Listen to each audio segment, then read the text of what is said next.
Hello, folks, and welcome back to Chris Wyatt for the Night Owls edition today, the 6th of January, 2021, the anniversary of the reprehensible behavior by a handful of criminals who tainted a lawful, constitutionally guaranteed assembly of citizens on the 6th of January last year, which led to unnecessary violence and the death of Ashley Babbitt, the destruction of trust in government, and the masturbatory orgasms of the political left, calling it an insurrection. An insurrection meant to overthrow the government? Really? Do you really think that the cowards in the Capitol building, had they surrendered, whom would they have surrendered to? And what exactly would that have accomplished? No claims from these same jackals about the Capitol Hill Autonomous Zone in Seattle last year or the events unfolding in Portland, Minneapolis, New York, Chicago, Atlanta, Philadelphia, D.C. as armed insurrectionists beat, pummeled, murdered, looted, burned, and destroyed in the summer of love, in the summer of 2020. Nothing from this. In fact, they encouraged them. A former senator, now sitting jackal Vice President Kamala Harris, actually raised money to get violent offenders who assaulted, looted, and burned out of prison to pay their bail. Yeah, in that insurrection. No discussion of that. Yeah, if Vice President Kamala Harris compared January 6th to Pearl Harbor 9/11, she's a complete fucking moron and knows nothing about the history of this country. It's nothing but political hyperbolic nonsense. Anyway, folks, that nonsense away. Let's this stream. As I answer the call, people asked me to do this. They asked me to talk about my military service and about some of the decorations and mementos I have. I've done this in the past. I don't do it often, maybe once or twice a year. Because people ask. And in fact, I was unprepared for this. I said I'd do it, and I said I'd do it early in the year. This week is the best time to do it before we start having guests on the program again. And so tomorrow I won't have a Night Owls because I'm covering a rugby game for Premiership Rugby between the Bristol Bears and the Sale Sharks. So that's not going to be possible. So I figured I'd do it now. I've grabbed a hodgepodge of things, including things from my retirement paperwork and also some mementos from some of my time in the military. I'm wearing a cap. This is a 3rd Armored Division Spearhead cap. And you can see the patches on there for the 3rd Armored Division. And it says 3rd Armored on the back. This is the division I was first assigned to as a commissioned officer when I went to Germany after I'd already been in the Army for several years, but just in as an officer. And I first served in combat with them during the Gulf War. So I thought I'd wear that hat today. Yes, Roy, you are correct. Had there been a genuine insurrection in this country, Joe Biden wouldn't be president today. Had there been insurrection. There was not an insurrection. A group of criminals broke into an undefended building, and the left is spreading lies. Well, I thought I'd start with something else. Instead of talking about myself initially, let me talk about somebody I have a great deal of respect for, and this is my grandfather. My grandfather, Robert Fox Nicholson, was a volunteer for the 5307th Composite Unit, Provisional, of the United States Army. Was organized and trained for long-range penetration behind Japanese lines, trained in India, and went into Burma with just under 3,000 effective members. And virtually all of them were wounded or dead or combat ineffective when they were withdrawn from combat 5 months after they entered combat. Now, this is the roster for my grandfather's company. This is Company G and includes the enlisted personnel. And on this here, highlighted right there, is Robert Fox Nicholson, Jr., and his service number, which is illegible because this was a type copy and they scanned this and it didn't come out very well. So that's available online. And I thought I'd share a little bit about the Merrill's Marauders here with you guys. And then they were just recently awarded the Congressional Gold Medal, which Congress awarded them. It was signed by President Trump in 2021. Or 2020, I have to take a look at the date, 2020. And 70 years after their exploits. And they became the basis for the modern special forces, Green Berets that we see, the Rangers that are out there, especially the Rangers. So let me just read what the group was so you understand. The 5307th Composite Unit Provisional of the United States Army was organized and trained for long-range penetration behind enemy lines in Japanese-held Burma. Commanded by Brigadier General, later Major General, Frank D. Merrill, hence the name Merrill's Marauders. Its 2,997 officers and men became popularly known as Merrill's Marauders. From February to May 1944, the operations of the Marauders were closely coordinated with those of the Chinese 22nd and 38th Divisions in a drive to recover northern Burma and clear the way for the construction of the Lido Road, which was to link the Indian railhead at Lido to the old Burma Road to China. The Marauders were foot soldiers who marched and fought through jungles and over mountains from the Huakong Valley in northwestern Burma to the Mikiaina on the Irrawaddy River. In 5 major and 30-plus minor engagements, they met and defeated the veteran soldiers Japanese 18th Division. Operating in the rear of the main forces Japanese, they prepared the way for the southward advance of the Chinese by disorganizing supply lines and communications. The climax of the Marauders' operations was the capture of the Mikitiani airfield, the only all-weather airstrip in northern Burma. This was the final victory of the 5307th Composite Unit, which was disbanded in August of 1944. Now, let me read to you from the Congressional Gold Medal citation. It's an act of legislation, Merrill's Marauders Congressional Gold Medal Act. To award the Congressional Gold Medal to the soldiers of the 5307th Composite Unit Provisional, commonly known as Merrill's Marauders, in recognition of their bravery and outstanding service in the jungles of Burma during World War II.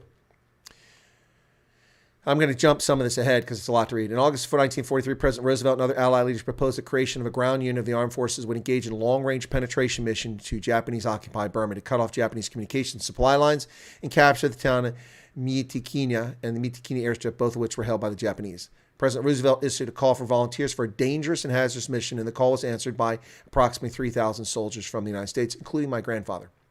The army composed of the soldiers described was officially called the 5307th with the code name Galahad. Later became known as Merrill's Marauders in reference to their commander. In February of 1944, they began their approximately 1,000-mile trek through the dense Burmese jungle with no artillery support, carrying their supplies on their backs or pack saddles of mules. Over the course of their 5-month trek to Mitikinia, the Marauders fought vigorously against larger Japanese forces through 5 major and over 30 minor engagements.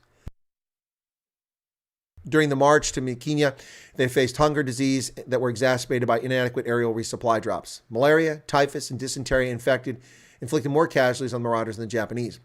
By August 1944, the Marauders had accomplished their mission, successfully disrupting Japanese supply and communications lines and taking the town of Mikinia and the Mikinia airstrip, the only all-weather airstrip in northern Burma. After taking it, only 130 of the original 2,997 were fit for duty, and all remaining Marauders still in action were evacuated to hospitals due to tropical disease, exhaustion, and malnutrition. For their bravery and accomplishments, the Marauders were awarded the Distinguished Unit Citation, later redesignated the Presidential Unit Citation, and a Bronze Star. And though the Marauders were operational for only a few months, the legacy of their bravery is honored by the Army through the modern-day 75th Ranger Regiment, which traces its lineage directly to the 5307th. The Speaker of the House of Representatives and President Pro Tem, the Senate shall make appropriate arrangements for the award on behalf of Congress of a single gold medal of appropriate design for the soldiers of the 5307th Composite Unit, Provisional, in recognition of their bravery and outstanding service in the jungles of Burma during World War II. Yep. So that's about the medal. And so they were awarded that. Just let me find something here real quick. I want to read to you guys a little. Yeah. So they really lost so many people, so many soldiers. Yep. And it's not known. That's not something that's known by a lot of people, especially Americans. They should pay more respect and reference. Their missions were direct action, long-range penetration, jungle warfare, raiding, reconnaissance, and special operations. That's what they were focused on. Yep. So, yeah. Something else. Yep. After reinforcement by an air-landed Chinese Army division, the town finally fell. That's Mitikini, their last objective, to the Allies on August 3rd, 1944. The Japanese commander escaped with 600 of his men. 187 Japanese soldiers captured. The rest, some 3,800 men that were defending the town, were killed in combat. In their final mission, the Marauders suffered 272 killed, 10% of their total force. After going all that way 1,000 miles through the Burmese jungle and fighting all those battles, 10% of them died there. And that was more than 10% that were left. 272 killed, 955 wounded, 980 evacuated for illness and disease. Some men later died from cerebral malaria, amoebic dysentery, and or scrub typhus. Somewhat ironically, the Marauders evacuated from the front lines were given jungle hammocks with protective sandfly netting and rain covers in which to sleep. Equipment, if they received it 5 months prior, would have saved many lives. The casualties included General Merrill himself, who suffered a second heart attack before going down with malaria.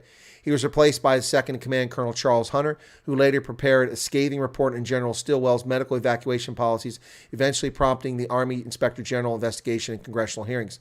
By the time the town of Minikitiana was taken, only about 200 surviving members, including my grandfather, of the original Marauders were present. A week after Mitaquina fell on the 10th of August, the 5307th was disbanded with a final total of 130 combat effective officers and men out of an original 2,997, including my grandfather. Of the 2,750 who entered Burma, only 2 of that total were still alive who'd never been hospitalized with wounds or illness, major illness. None of the horses and only 41 mules survived. Yeah. Merrill's Marauders. I thought I'd share that with you folks before I start talking about my stuff. My stuff pales in comparison. So I'll share some of my things. Somebody will be impressed by it, but what they did was truly impressive. Truly impressive. Sylvester, my family history dates back to the early ages. My first ancestor to arrive in North America was Sir Francis Wyatt, the first royal governor of the Jamestown colony, Virginia, in 1621. The Jamestown colony was under assault by the Powhatan Indians, who killed hundreds of settlers.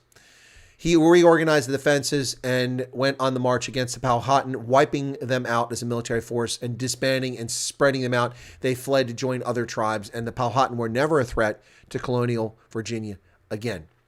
And they ceased to exist as a separate tribe. Yeah, so there you go. The original genocide. My 17th great-grand-uncle.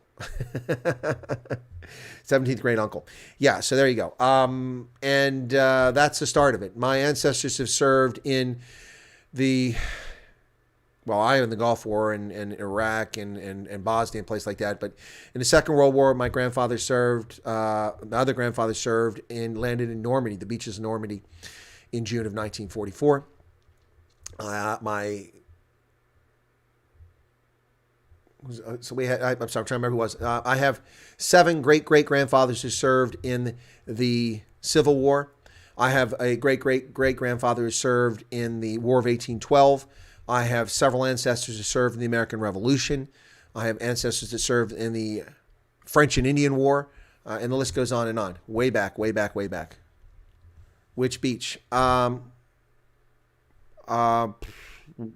one was it? I don't recall. I'd have to look it up where his unit landed. I didn't know that grandfather. I only met him a couple times as a kid, so never talked about it. I only knew he landed there because I found his military records later on. I don't know which one it was. Which one did the Americans land at? Gold, Sword, Juno. Remember which one it was? Anyway, so that's a little bit about my grandfather, Merrill's Marauders. All right, so there's that. They finally got this Congressional Gold Medal 70 years afterwards. Meanwhile, the cops involved last year on the 6th of January, whose leadership failed to produce sufficient force at the Capitol building, were awarded the Congressional Gold Medal last year. They didn't have to wait 70 years, being hailed as heroes. No doubt, the actions of many of them were heroic, but it was unnecessary had federal and District of Columbia officials taken seriously the warnings they've been given by intelligence and by private social media companies like Parler, warning them of potential for trouble. They intentionally left the building undefended so that they could have this moment and denigrate 75 million Americans who voted for the other side of the political aisle. Yep, so there you go. All right, let me just show you some things. So here we go. We'll start with this. This is, actually, it's covered in dust. Look at all that dust. I don't leave these things hanging up my walls. This was a gift from the Allied Military Intelligence Battalion. It's their crest and emblem, and it's in Latin. I don't know what the Latin says here. Qui conditum collegiet dolorum collegiet. Anyway, the Allied Military Intelligence Battalion, which was headquartered in Tuzla, Bosnia, when I was stationed there. This was a gift for my effort to coordinate. My predecessors had refused to work with the Allied Military Intelligence Battalion, even though we were on the same installation at the airport. They were right down the street from where our G2, our Division Intelligence was, where I worked at, and my predecessors refused to work with them. When I got there, I found that was the case, and within a day or so, I walked down the street and knocked on the door and introduced myself. Hi, I'm Captain Wyatt. I'm with the G2, and I understand that we don't work well together. How can I fix that? And they welcomed me in. The commander was a lieutenant colonel in the French military, Lieutenant Colonel Hervé Juin, who was from Normandy, ironically. And so this was a parting gift they gave to me. Utah and Omaha. There you go. Thank you, Artie. Yeah, see, I'm drawing a blank right now. Senior moment. I think he landed in Omaha. Anyway, so there you go. That was a gift from the French officer from the Military Intelligence Battalion. This is also from Bosnia. This is a wood carving of the new flag that was created for Bosnia. Bosnia, the I is for and, Bosnia y Herzegovina. Yeah, so when I was there, nicely done. Good. This thing is now, gosh, 25 years old almost, 22 years old. And look at that. Looks like it's brand new. Well done. It hangs on the wall. It's got a little hole in the back. That's that. Here's a gift that came to me from the U.S. Embassy in Kampala from my staff. I think that's what this one is. So nice case for it. Beautiful. I'm trying to smell the wood if I can still smell the wood. So it opens up. It has a box inside. Get the velvet there. And, okay. It's not coming out. There we go. Thank you, Colonel William Chris Wyatt, for the job well done as Chief of Office of Security Cooperations. Fair winds and following seas. August 2013, August 2014. There you go. That's from my staff there. Actually, that's a gift from the folks from Combined Joint Task Force Horn of Africa who worked in my office, who were part of my team. Okay. Roy's dad went initial. My grandfather wasn't on the initial wave. I think he went in like a day later or something like that. That's what I found the record. So he wasn't on the initial wave, yeah. But I think it was Omaha. Yeah, that sounds right. It's been a long time since I looked that stuff up. All right, this is kind of special. I have many of these, but I grabbed this one. This is Seminar 20, and these are the students in my class from when I taught at the Army War College, including a Mongolian officer. Yep, pretty cool. A Marine, Air Force, Army, civilians. Yep, so this is my seminar. I'm looking to see where my other faculty members are, and I don't see them. Where the heck are they at?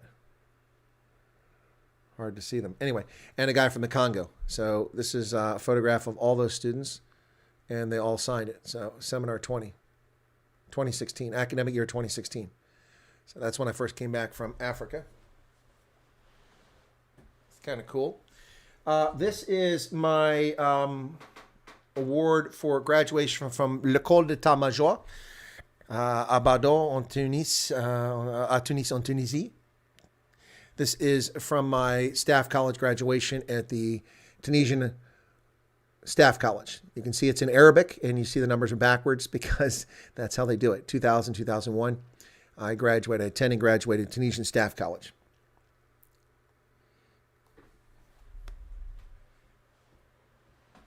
Okay, let me catch up on some of the chat before it gets too far ahead of me here. Let me say, Boom Shakalaka is here. Dietrich Bucher. Yeah, Alte Kanaba, wie geht's?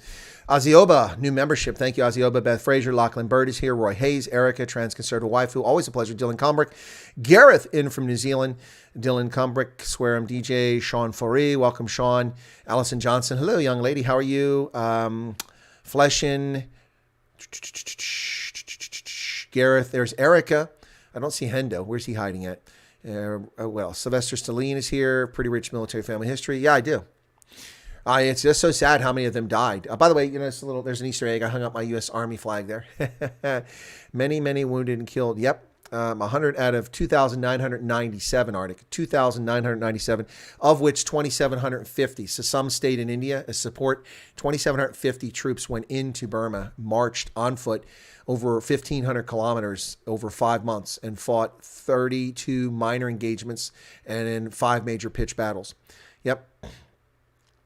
And then they're forgotten by history. Disgraceful. How racially divisive was the Army when you were in? Not at all. I never once saw a racial issue. In fact, when I was enlisted, most people I hung out with were black. We'd go to the club, dancing, drinking, 5-6 nights a week, you know. Hung out at work. Yeah, no, I never saw any racial division in the Army at all. 1/3 of my unit was black, enlisted, that is. What else?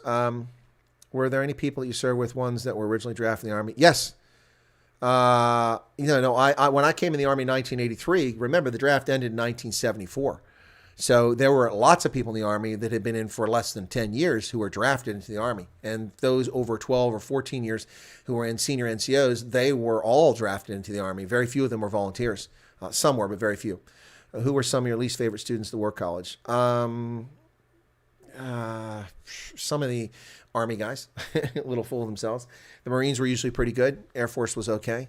Foreign students were great. They were a lot of fun. I always think of South Park when I hear Mongolia. Yeah, no, I had a Mongolian officer. He was fantastic. He actually participated in peacekeeping in Africa. He had been in South Sudan. So I used him for a presentation on South Sudan, the peacekeeping mission there for one of the elective courses we had. He was fantastic. Nelly Vessels is back. Top Secrets is here, but took his message back. There's Erica. Andre Jakob is in from China. The same issue regarding Angola. The uncles didn't want to talk about it. Yeah. Did you participate in any training or special forces in Africa, or have you worked with any? Yes, I have worked extensively with special forces and extensively with them in Africa. Absolutely. I'm not a special forces officer, though. Can you see my second account? Call me Novak. I can see that account. That's not your second account? You've renamed that one, so I don't know what your second account is. You're going to have to help me out on that. Dylan says, Sloot, call me Novak. What's your other account? Yeah, exactly. Tell us. We don't know what your other account is. We're just guessing. This was a gift from when I departed the National Security Agency. I worked in the Office of Cryptologic Mission Management. In sincere appreciation for your dedication and outstanding service to the CMM program, February 2002, December 2004. It's really cool. Check it out. Really cool. Nicely done. That's from the National Security Agency. Bry Papa second account. I don't see that account. Does anybody else see that? I don't see Bry Papa. I thought I saw that name earlier, but let me see if it shows up back here further. No, I don't see that. I don't see that. Is it banned? We haven't blocked it. I've never even seen it before. This is a photograph taken with General Kip Ward, who was the commander of U.S. Africa Command. He was a four-star general at the time. Of course, he was forced to retire as a lieutenant general, but four-star general. And this is he and I in his office at Kelly Barracks in Stuttgart just before I went out to Botswana in 2008. So there you go. You see, I'm taller than the general. He's a good leader. It's unfortunate the way his career ended, but I always kept this in my office even after he'd been booted out because his actions didn't reflect on me. And it didn't reflect on his guidance to me and what we did together, so I didn't worry about it. Now, this one here always falls apart, so I got to be very careful with it. This is from the Library Ministry of Defense, and I need to get a better frame. This is the frame from Liberia, where they didn't have really good resources. But the Ministry of National Defense, Republic of Liberia, in recognition of his dedicated and outstanding services rendered, the Armed Forces Liberia under the Security Sector Reform Program, Lieutenant Colonel William M. Chris Wyatt has been awarded the Certificate of Appreciation for his contribution to the restructuring of the Armed Forces Liberia under the Security Sector Reform Program of the Republic of Liberia, the 21st day of July, 2008, which was given in advance before I even left. Signed, Brownie J. Samakai Jr., Minister of National Defense. So that was kind of cool. But this thing is really fragile. I have to be careful with it. All right, that's that.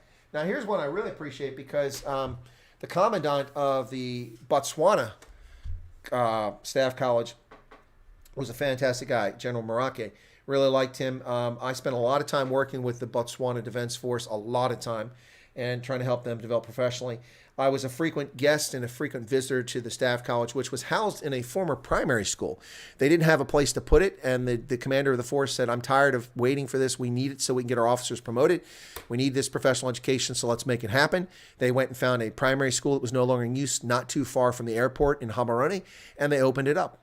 And I went out there frequently to support them in their first year and move on from there. I was a guest speaker, guest lecturer many times at the thing. So General Rotc really liked me. He had his staff, who had a really good audiovisual staff, put this together. Nice frame with the beveling and everything. And it says, Lieutenant Colonel William M. White, Chief Office of Security Cooperation, U.S. Embassy, Botswana. There's General Rotc down here with me and myself as Lieutenant Colonel and different uniforms. You can see me there. This one's kind of cool. I really like this. Really grateful for that. That was so cool. He gave me several other things too. Nice little gifts and such, which is nice. You should hang your awards and photos in your studio. Maybe, Gareth. I don't know. But I need to get this. This is plastic. This is cheesy, cheap stuff. I need to get a proper wooden thing behind me that's just below the map, and then it runs that length. It's got to be long to start putting shelves on it. So maybe I'll do it then. All the old documents I have from the 1800s are behind conversation glass. Do you know what to do with them? Nobody is interested in genealogy. I am interested in genealogy. In fact, I was doing it last night. Sylvester's going to call me Bill Wyatt, to which I'll say, fine, call me what you want, but I won't respond. Mongolian, the WHO? No. Mongolia, from the Republic of Mongolia. Yeah, an actual Mongolian descendant of Genghis Khan. Ravani Freiba says, how's Djibouti, Colonel? I've noticed active personnel may have been deployed there. Yeah, we have a base. Camp Lemonnier has been established there since 2002. The U.S. government pays a lease to the government of Djibouti. It's run by the U.S. Navy and Naval Support Activity, and it has a force size that fluctuates between 1,500 and 4,500, depending on what sort of activities are taking place. It was originally established in Djibouti to counter terrorism in the Horn of Africa and the Red Sea and Yemen, that area there. So that was its purpose. That purpose morphed after a few years of success in the war against terrorism. And then they began doing nation-building things and building rapport with countries, sending teams out to do special projects, dig wells, build roads, fix schools and clinics, things like that, vet caps, med caps, medical and veterinary services. And that morphed into another mission entirely. Then that morphed into support for Somalia, and that mission of that task force became almost exclusively Somalia. Was also involved in anti-piracy for a while, counter-piracy. So they've been around for a long time, but they fluctuate in size. I've been to Camp Lemonnier several times.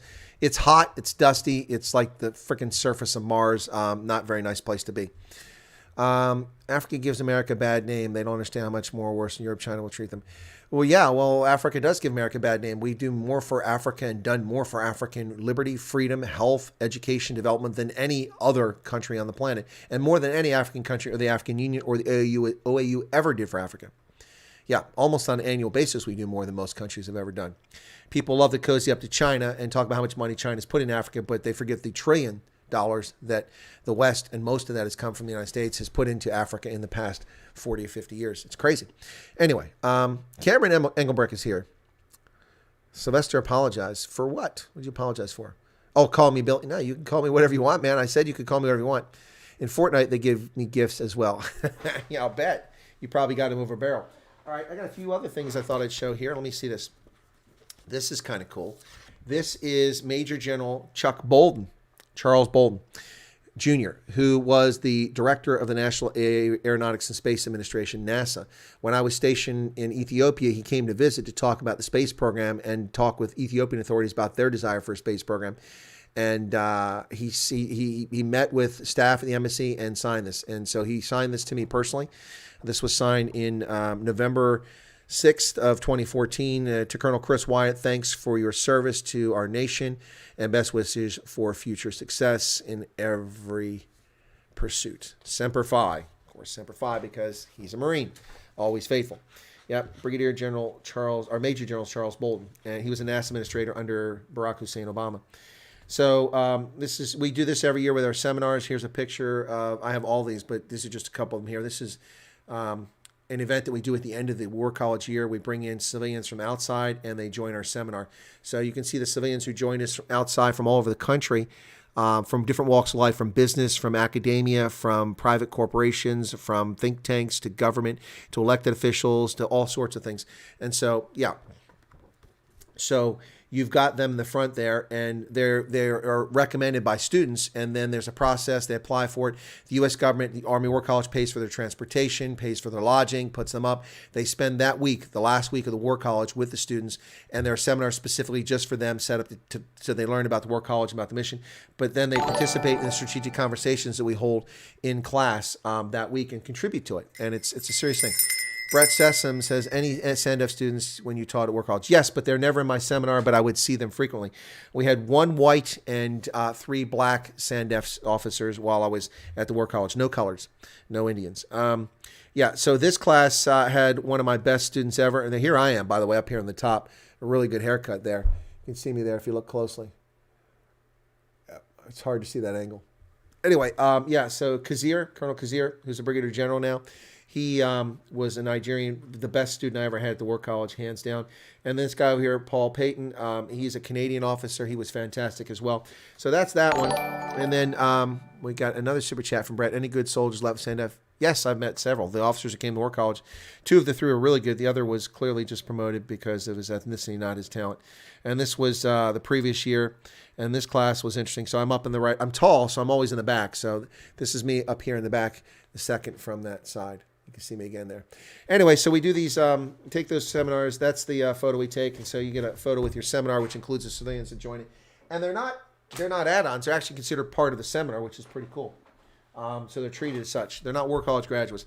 This is from the Carabinieri when I was in Vicenza, Italy, as a captain, a commander of the counterintelligence unit there. And thank you for the super chat, Brett. I have to get the bell going here. Get Arctic upset. Gareth said, I would love to have joined the Army, but when I was of age, South Africa wasn't what it was when my dad went. Yep. The headquarters, CTAF, the Southern European Task Force, Carabinieri, Certificate of Appreciation, Captain William M. Wyatt, Commander of the MI Detachment, 66 Military Intelligence Group, Vicenza, Italy. For the high-level professionalism you have demonstrated during your permanence in Vicenza and the outstanding assistance you provided for a great relationship between the United States and headquarters and Nucleus CTAF Carabinieri. August 1997, September 1999, faithful throughout and centuries. Yep, so there you go. Lieutenant Colonel Gianfranco Ciancio, headquarters CTAF Carabinieri commanding. Yep, it's pretty cool. Got a coin in there too. It was very nice of them.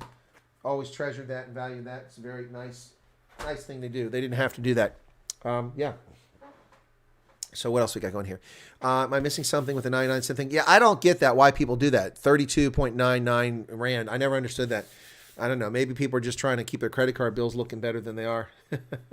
This is from the Staff College in Tunisia once again, and the numbers are backwards because it's in Arabic. So here you go. So 2000 to 2001, reading it backwards. There's the emblem of the Staff College in Arabic, even though I was taught in French. So this is my diploma actually from there. So it's Ministère de la Défense Nationale République Tunisienne. Le colonel-major Monsieur Haddad, commandant de l'école d'état-major, atteste que le capitaine William Wyatt de la 23e promotion a suivi avec succès l'école d'état-major le 11 septembre 2000 au 6 juin 2001 avec la mention à Russie. Enregistré sur le numéro 1028. I was the 1028th graduate, if I'm reading that correctly. Anyway, but this says 1,465. Anyway, yeah, so there's my diploma from the Staff College in Tunisia. It's in French. There you go. Pretty cool, huh? Yep. Now, I didn't graduate with high honors. I graduated successfully. It was a challenge doing a Staff College in a foreign language, but I did all right. I know a guy that joined SANDF in 2018. I hope it goes well for him. Yeah, well, one of our dedicated viewers here has a son-in-law who's in Cabo Delgado right now. All right. Here's another one, folks. Call me Novak. Chris, how far off is the Army movies portrayed? Very far off. Very few are actually pretty accurate. The one that I really like, Black Hawk Down, is pretty darn good. This is Defense Language Institute in Monterey, California. It's my diploma. And this is linguistic certification. Conveyed for demonstrated linguistic proficiency, 2+ listening, reading 3, speaking 2, in accordance with prescribed Department of Defense standards as measured by the Defense Language Proficiency Test. Yep, is awarded to William Wyatt, French language, 4th of May, 2000. Foreign Language Center, Presidio of Monterey, California, certified that William Wyatt has successfully fulfilled the prescribed requirements for the 25-week basic program of instruction in the French language in testimony witness diploma with honors. With honors. I was a high graduate. There's someone in the chat who was also in this course with me, and I'm not going to tell who that is if they're still here, unless they want to give it up. Yep, Daniel Devlin, Colonel, United States Army Commandant. So that's my Defense Language diploma for learning French. The only language the Army ever sent me for. The other 5 languages I had to learn on my own. Yep, call me Novak. I love the We Were Soldiers. We Were Soldiers is good too. We Were Soldiers and Black Hawk Down, 2 of the best war movies I've ever seen. Okay, that's that. Now let me see what else we got here. I'm gonna get to the. Oh, here we go. Here's another one. No, that's not it. Okay, sorry. Like I said, I didn't prepare really well for this. I promised I'd do it, so I kind of jumped through hoops. This is the Defense Meritorious Service Medal, the DMSM, one of the highest awards I've received. And here, so you guys can see it right there. Exceptionally meritorious service to the armed forces. This is what we call a joint award, so it's from multi-service, and this was in a joint duty assignment at the National Security Agency. United States of America, to all who shall see these presents greeting. This is certified the Secretary of Defense's award, authorized the award of Defense Meritorious Service Medal to Major William Martin Wyatt, United States Army, for exceptionally meritorious service for the Armed Forces of the United States. the 14th day of December 2004, signed Lieutenant General Michael V. Hayden, United States Air Force Director for the Secretary of Defense. This is the citation. Okay. I guessed already who studied with you. Okay, Eric, well, keep it to yourself because I don't think that person wants it to be known. Okay, so just protecting people's identity there. All right, so National Security Agency Defense Meritorious Service Medal, Major William M. Wyatt, United States Army, distinguished himself by exceptionally meritorious service from February 2002 to December 2004 while serving in a joint duty assignment with the Cryptologic Mission Management Program Office at the National Security Agency. Major Wyatt's leadership, resourcefulness, and dedication to mission were instrumental in the operations of the Program Office and development of the Cryptologic Mission Management Objective System.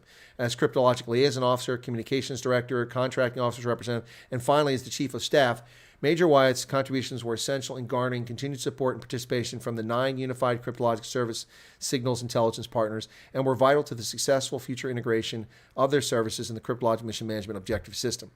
His inspired leadership of the military services integrated effort was largely responsible for Army, Navy, Air Force, and Marine Corps participation in a risk reduction activity designed to ensure military service integration during Increment 2 of the Cryptologic Mission Management Objective System.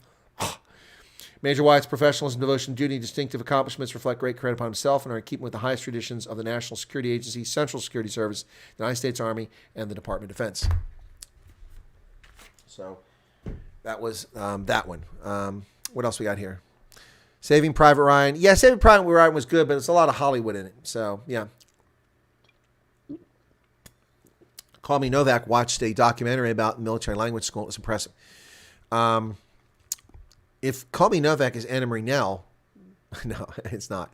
Prime time example of what I'm saying, only halfway through the book, and Colonel Moore is already back at base drinking beer. All right. The blue ones are joint awards. The green ones are Army awards. So this is the Joint Service Achievement Medal to Major William Wyatt, United States Army for meritorious service for the Armed Forces of the United States, 15 October to 12 December 2002. So it's a short one. Also from the National Security Agency. So Major William Wyatt, United States Army, distinguished himself by outstanding achievement from 15 October to 12 December 2002 while serving within the Signals Intelligence Director of the National Security Agency while serving a joint duty assignment at the Cryptologic Mission Management Office. His resourcefulness, sense of mission, dedication, perfection, and loyalty, I like that, dedication, perfection, loyalty to customers, was instrumental in successful development and fielding of the focused demonstration in time to support Operation Iraqi Freedom. That's cool. Forgot about this. As Requirements Integrated Product Team Chair, Major Wyatt elicited requirements and oversaw operational testing of this vital project. Major Wyatt's contributions at the critical point allowed the focused demonstration to deliver capability for leaders to adequately assess situational awareness and allowed mission managers to dramatically improve signals intelligence operations in support of Operation Iraqi Freedom. Major Wyatt's professionalism, devotion to duty, and distinctive accomplishments reflect credit upon himself and are keeping with the highest traditions of the National Security Agency, Central Security Service. So this one is a joint service, or JCOM, or JSAM, Joint Service Achievement Medal, JSAM, Joint Service Achievement Medal, which is lower than the other one by a couple levels. Oh, Gareth, I wear 21 ribbons, and some of them have as many as 9 or 11 times they've been awarded to me. Yeah, I have a lot of decorations, but the last several years of my career, I got nothing. I have a lot to say about awards and how they're misused and misdone. So that one there, the people I worked for who were civilians really wanted to recognize, because civilians get cash awards and things like that for excellence. They were thrilled with the work I did. It made a huge contribution, and they thought it shouldn't go unnoticed. So they wanted to give me the Defense Meritorious Service Medal for that period for a few weeks. And I said, no. That's too high an award. You should do something lower. So they wrote the award, and I suggested to be a Joint Service Achievement Medal, and they got it. Now, they did the same thing for this and wanted to give me another Defense Meritorious. Now, the upside of this is that I got to wear other ribbons I wouldn't have worn otherwise. Officers don't usually get a Joint Service Achievement Medal, but if they insisted, I didn't want the award. They insisted, I thought that was enough. And then they did again. And this one, I did more, so I felt it was appropriate, so I got the Joint Service Commendation. So I wanted to get another joint award. So, all right. Major William Wyatt, United States Army, distinguished himself by outstanding achievement from October 1st, 2002 to January 2003 while serving as the Signals Intelligence Director at National Security. Anyway, major role in helping manage the entire cryptologic system end-to-end, identify insufficient and inadequate operational resources, did not incorporate national tactical partners, formidable force, helping to change course with a concentration on leveling military understanding of the division goals by obtaining buy-in from the combatant service committee. Yeah, so this was me interjecting my personality, my ability to influence and convince people to do certain things at a critical time as we were doing Iraqi freedom was coming up. This is a prep for that. So that's why they gave me that one. All right, what else we got here? Now here's something I'm kind of proud of. Do you miss it all? I miss being a soldier. I miss saying, so what do you do? I'm in the Army. I don't miss what's going in the Army now, the woke nonsense, the corrupt generals who are just political hacks. Not all of them, but far too many of them. The lack of accountability. A responsible chairman of the Joint Chiefs of Staff would have resigned before we even withdrew from Afghanistan over that debacle, let alone stayed and covered it up and is still the chairman of the Joint Chiefs of Staff. Should have resigned. Should have resigned. Dylan says, I conned you. How did I con you? Okay, so Certificate of Excellence, Major William Wyatt, in recognition of your published article in the Senior Power Intelligence for Review. This was a high-level intelligence product. And, your exceptional contribution provided critical support to the President's Cabinet, the Chairman of the Joint Staff, and the Director of National Intelligence, was keeping the highest traditions of Defense Intelligence Agency and Department of Defense. 18th December 2006. It's a certificate, but it recognized an award otherwise would have been unnoticed and forgotten. I can't tell you what this was for, but I authored intelligence product that led to people living and not dying, and not one or two, but a lot. That's all I can tell you about it. The rest of the information is classified, and I can't share it with you. This is all I can share with you.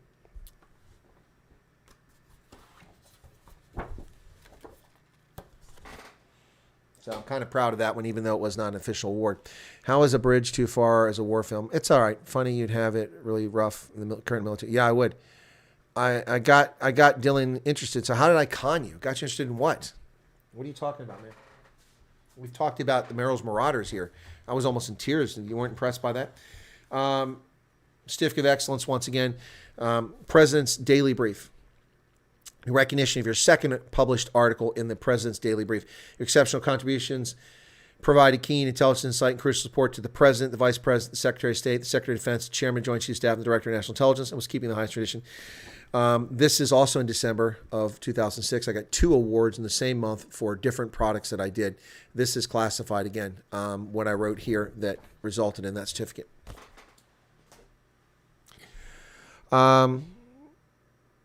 Now the boys are paying attention. Yep, classified. And this is in recognition of your published article in the President's Daily Brief.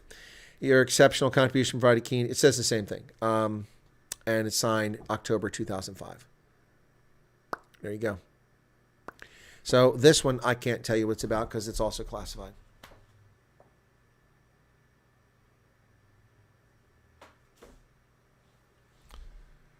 Sorry, and you felt bad while speaking. Don't know. Dapper Moise says, how do you feel about boasting? Well, Dapper, I don't care for boasting. And if you are inferring that this is boasting, you're clearly not paying attention. I was asked to do this by my audience on more than one occasion. I deferred. I demurred. I didn't do it. I passed along. It's a sleepy week. There's not much happening. They've already burned down Parliament in South Africa, so what else is going to happen this week? The Zondo Commission report's out there. All of us are falling asleep reading the 686 pages. So I promised my viewing audience that I would go through this. This isn't a boast. Do you see a boast? Do you see my wall full of I love me bullshit? How many live streams have I done on this channel since April? Almost 1,000 live streams. How many times have I done this on air since April? None. 0. So it's not boasting. So what exactly are you talking about? Are you trying to call me out, Dapper Moose, or are you asking a legitimate question? I don't care for people boasting. This isn't boasting. I talked about my grandfather and Merrill's Marauders and their sacrifice in the Second World War in Burma at the start of this broadcast. I introduced the story of my grandfather before I even talked about the things that my audience asked me for. When people ask you to talk about things, it's not boasting.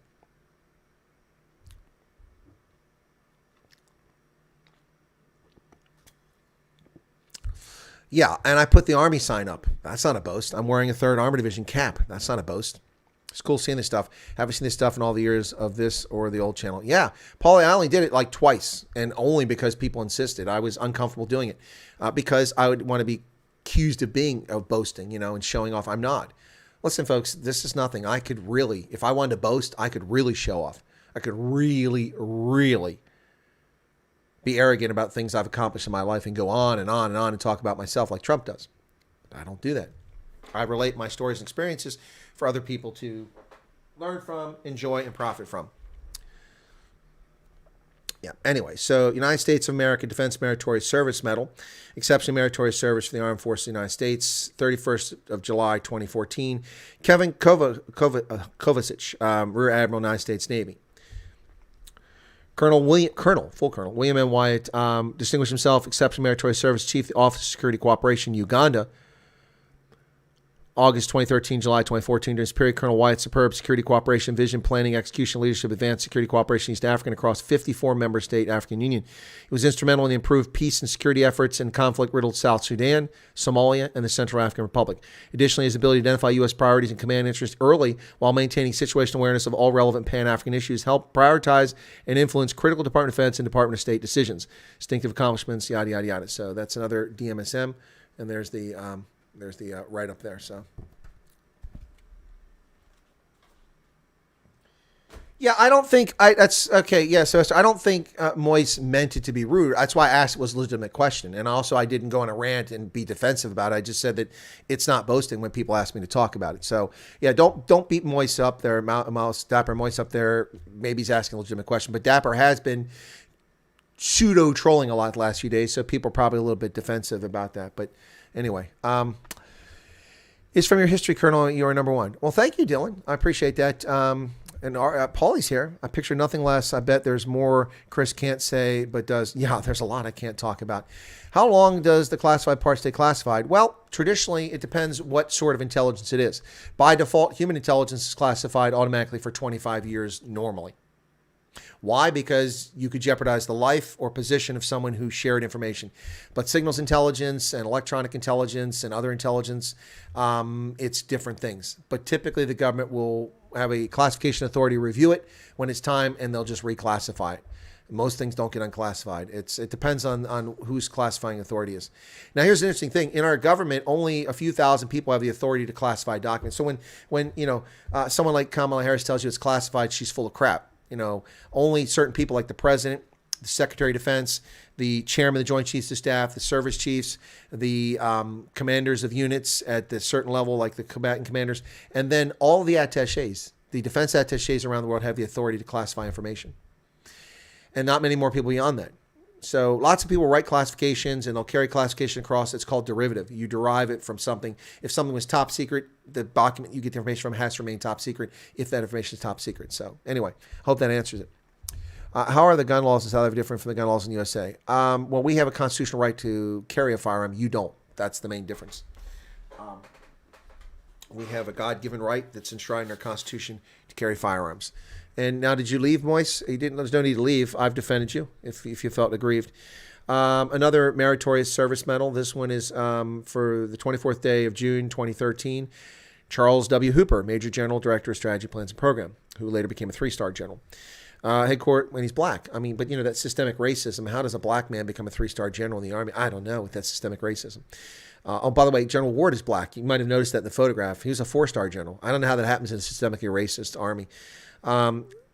Lieutenant Colonel William Wyatt, United States Army, Exceptional Meritorious Services, Deputy Division Chief and Branch Chief, Southern Region and International Military Engagements Division, International Engagement Division, June 2011, July 2013. Exceptional prescient leadership and tireless efforts dramatically improved Africa Command's bilateral multilateral engagement with African security partners, public and private perceptions of the command and the design and execution of countless security assistance and cooperation activities across Southern Africa and the Sahel. He led over $63 million in counterterrorism programs, which aided markedly in countering terrorist and violent extremists. His leadership of $25 million in security assistance programs also contributed measurably to the improvement of African military professionalism and capacity of over 200,000 African soldiers. 200,000 African soldiers. 200,000 African soldiers. The distinctive accomplishments of Lieutenant Colonel Wyatt reflect great credit upon himself, the United States Army, and the Department of Defense. So that was for my time at Africa Command. Moise, did you leave? No reason to leave, man. Nobody's boasting here. Our second amendment is specifically designated with the government in mind, or the problem of the government. Yep. Rick's is very interesting. So we can own a gun and keep it at home, but in the U.S. you're allowed to carry a gun with you. It depends on the state. States can make laws as long as they don't obviate the constitutional right to have a firearm. Many states have concealed carry permits, so you can hide a gun under your vest or something like that. Others have open carry. Others require you to have it concealed. Others only allow firearms and weapons for certain purposes. So it's all over the place. Well, thank you, Dylan. I agree. I should have been a general, but I was in a career field where there were no general officers. Colonel is the highest position I could go to, and I did that intentionally. Uncle Duncan Shack says, enjoying this chat while I wait for Starlink launch at midnight. Oh, there's a Starlink launch at midnight your time. Okay, I didn't know that. I'd have to look that up. Another Defense Meritorious Service Medal. This one is from 19th day of July 2010. Lieutenant Colonel William M. Wyatt, United States Army, distinguished himself, accepts meritorious service as Chief Office of Security Cooperation, Botswana. August 2008, July 2010. During this period, he superbly managed and provided technical oversight to the successful planning and execution of the Department of Defense security cooperation programs in Botswana and Malawi. He adroitly, I love that word adroitly, leveraged all security assistance tools to develop and implement a comprehensive program responsive to the needs of the armed forces of Botswana and Malawi while meeting United States national interests in the Southern African region. Vastly improved bilateral relations, achieved theater strategic effects by dramatically increasing security cooperation activities from 6 to 40 in just a year. He tactfully persuaded Botswana to offer troops to an African Union peacekeeping mission, also spearheaded a comprehensive effort to transform the Botswana military intelligence enterprise. The distinctive accomplishments, yada, yada, yada, all that stuff. So that's another one. So here's the thing. Moise, if you're still here, if anybody thinks that I'm boasting, let me ask you this question. Why aren't these things in frames? Why aren't they hanging from my wall? Why don't I walk around and show them off to everybody all the time? As I showed at the beginning, I'm wiping dust off them from the basement where they sit. That's not boasting.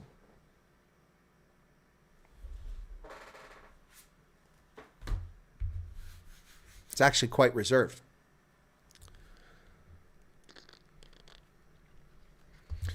Defense Meritorious Service Medal.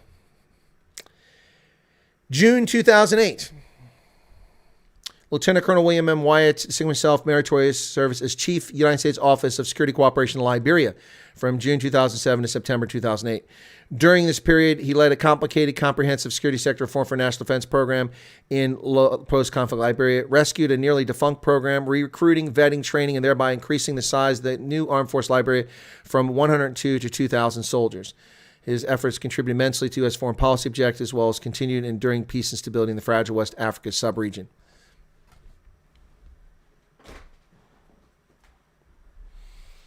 I think Moise must have left. No reason to leave, man.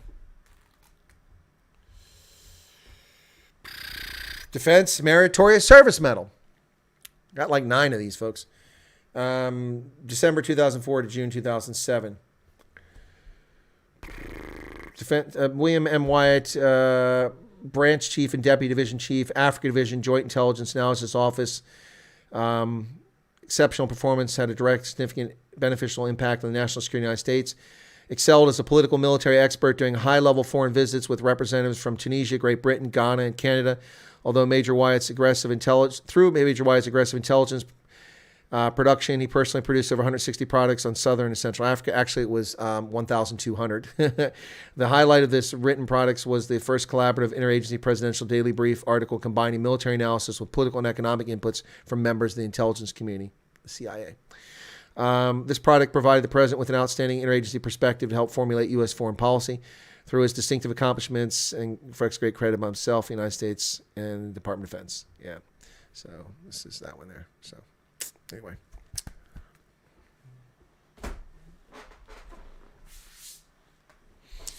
These aren't all of them. Anyway.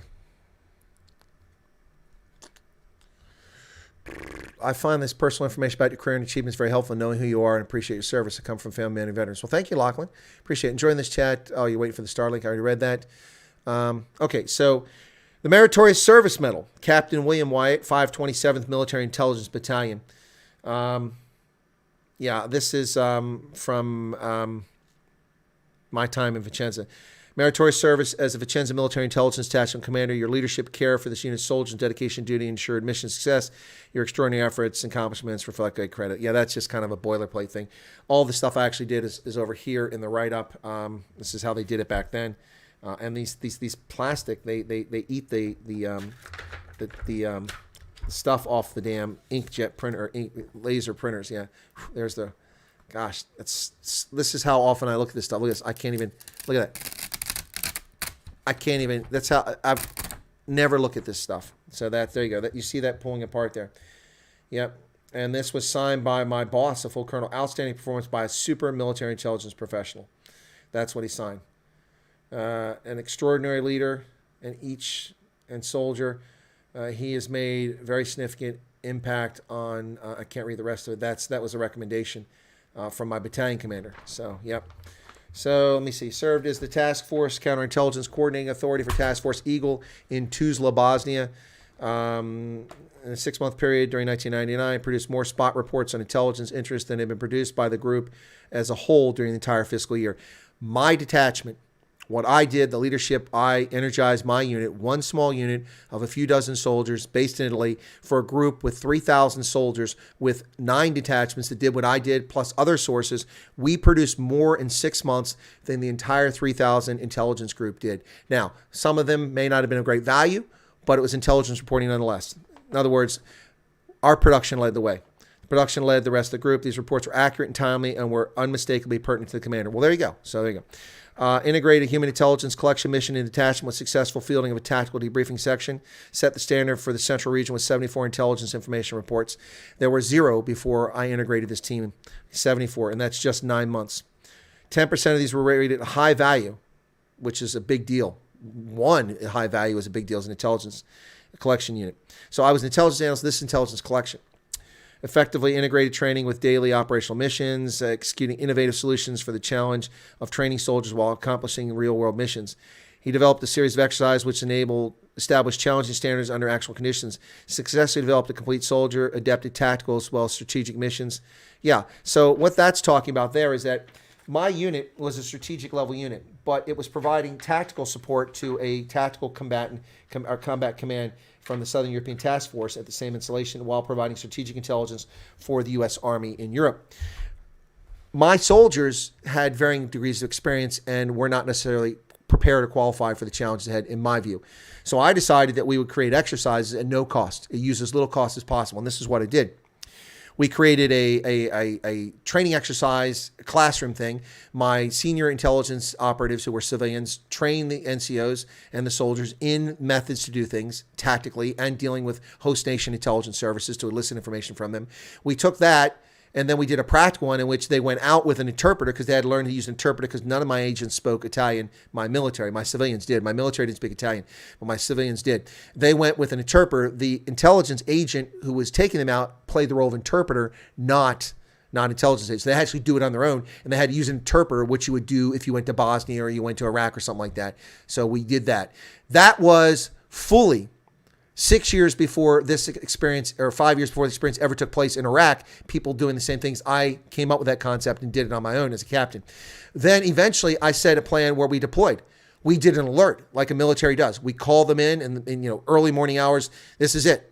They knew the exercise was coming that day. They came in, they reported, they collected their communication security equipment, they collected their badge and credentials as agents, they collected their weapons from the unit, and then we took them to the airfield at Dalmaline, which is in Vicenza, and they flew on a C-12 that belonged to CTAF. They had to go over to Camp Darby, and we flew them from one side of Italy to the other side. They landed. My agent on the ground, Sal Aria, pretended to be someone from the embassy. He went to the airport, and he grabbed them as they got off the military plane and said, "Keep your mouth shut. We have to get through here. We have to pay bribes to get through this. Don't say anything. You don't speak a word. I'm going to get you out of the airfield. We're going to go over, and I'll debrief you at the embassy."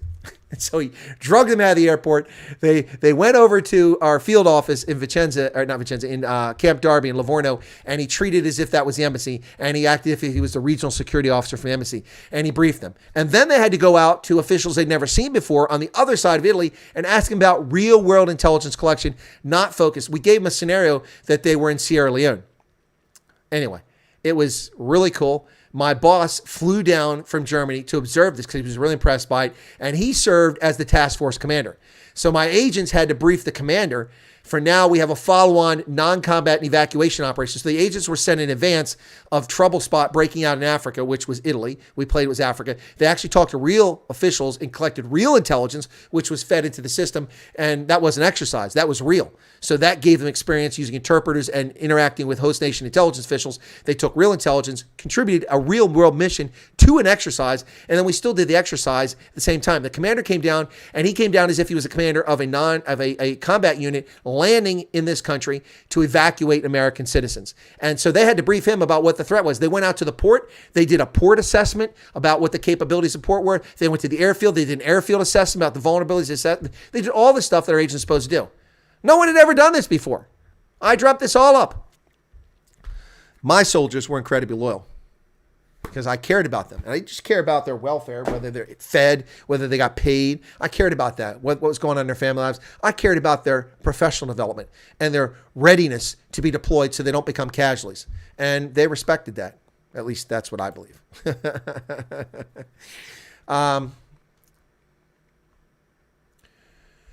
Okay. Yeah, Erica said, I don't think Chris has enough space to hang all this stuff up. Okay. In my book, boasting involves a lot of making things bigger than what they are. I even getting a Purple Heart from a scratch and then telling your girl you lost a leg. Yeah. What's the most years you spent in a rank and how many? Captain was the longest I spent. I'm going to guess and say Lieutenant Colonel. You did your longest stint before becoming... No. Captain.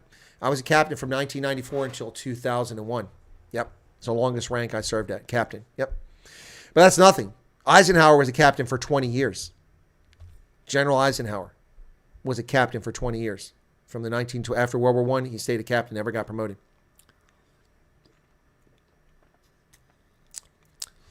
All right, what else? Non-acidic materials, rather. Yeah, it'd be nice if we had those, yeah. Christy says, sorry I haven't been around. You had the OMG. I'm sorry to hear that. It's a lot of people are coming down with the bug. Record numbers in the U.S. every day now. Sorry to hear you got it. All right, next one. I think that Moist left. That's a shame if Moist left. I hope you're still here. Army Commendation Medal. And these are all Army awards. These are really old ones. This one's from February to June of 1998. Meritorious achievement is the Task Force Counterintelligence Coordinating Authority. Captain Wyatt's exemplary performance of duty upholds the finest traditions of military service and reflects distinct credit upon the Task Force Eagle in the United States Army. This was from when I was in Bosnia and the actions I did there, most of which I can't talk about because they're classified. And that was 1998. So I was a counterintelligence agent there and the person responsible for coordinating counterintelligence and human intelligence for Task Force Eagle with national authorities, with the embassy, with the foreign militaries. We had a Russian brigade in our division. We had a Nordic Polish brigade and a Turkish brigade in our division, along with an American brigade. And all of them, except the Americans, had intelligence operatives out there, and they all acted as if we didn't exist. Yet I still had to coordinate their activities. It was quite the challenge. Plus, the Allied Military Intelligence Battalion, which I was talking about at the beginning of the stream, was also in town. Army Commendation Medal. This is from Iowa State University for exceptional meritorious service as property book officer and second-year instructor at the Iowa State University Army ROTC program. Distinguished yourself as a leader, trainer, property book officer, and leader. Were instrumental in helping train the future leaders of the U.S. Army. And what's ironic is that these future leaders, by the time I made lieutenant colonel, some of them were majors. 1997, this award was handed to me from Iowa State University from my boss, Colonel Stanley Carpenter, Lieutenant Colonel Stanley Carpenter. 1997, I had students in 1995. In 2005, those students were making major at 10 years, the early ones. 2006, the others got it. 2006, so 11 years later, the students I taught at Iowa State, I was a major, and they were now making majors. I'm sorry, yeah, they were making major, and I was still a major. And then I made lieutenant colonel shortly after that. So when I saw some of my former troops in Bosnia, they were majors. Yeah, so there you go. Strange world. You stay a captain for a really long time. And the reason that happened is I was a captain, a junior captain at ROTC. Normally you don't go there until you're already branch qualified. I was sent because they were so short captains. This is kind of cool. This one I'm kind of proud of. Certificate of promotion to all who shall see these presents. Greeting. Know ye that reposing special trust and confidence in the fidelity and abilities of William M. Wyatt, I promote him to sergeant in the United States Army the first day of August 1986. Sergeant. Soldiers of lesser rank are required to obey your lawful orders. Accordingly, you accept responsibility for their actions. As non-commissioned officer, you're charged to observe and follow the orders and directions given by superiors acting according to the laws and articles and rules governing the discipline of the Army. Yep. Now, what's amazing is I have these things after traveling all over the world. Here is a citation for Superior Cadet Decoration Award, which is only handed out to a very small number of people in each ROTC detachment. I got that one. The paper's yellowing now. It's kind of sad, but Superior Cadet Decoration Award, which I can only wear as a cadet, can't wear it in the Army. 1988 to 1989, Superior Cadet. Yep, General Musselman, who was the commander of the 2nd Region. And there's the non-commissioned officer's creed right there. Yep, that goes back a ways. Erica says, Chris, you're probably a very good teacher. That's why your students did well. Hope so. Hold on. So Ohio State is not a military school. How does that work? No, Ohio State is a state institution. I didn't go to Ohio State. I went to Ohio University. Ohio State is a small farming and vo-tech school where they teach animal husbandry with 65,000 students. Army Achievement Medal, First Lieutenant William Wyatt, 4th Brigade, 1st Armored Division, outstanding performance as Assistant Brigade S2 during Warfighter 92. Lieutenant Wyatt's professional knowledge, sound judgment, and careful planning significantly contribute to his unit's success. His hard work, attention to detail, and devotion to duty reflect great credit. This is May 1992. Daniel Fleming, Acting Brigade Commander. Colonel Fleming was kind of cool guy. I liked him. He was a pilot. Yep. So that was a Army Achievement Medal, which is something they don't usually get. I got them enlisted, and I got that one as an officer. Army Achievement Medal, 2nd Lieutenant William Wyatt. Exceptionally meritorious service while attached to the Staff Judge Advocate's Office from February 1990 to April 1990. During this period, Lieutenant Wyatt contributed immensely to the success of the Judge Advocate's Tax Center. Lieutenant Wyatt spent many hours of off-duty time ensuring that clients would receive their tax refund from the Internal Revenue Service expeditiously through electronic filing. We were doing electronic tax filing in 1990, groundbreaking IT work. We had a programmer, this senior NCO, a black guy who was really good at coding.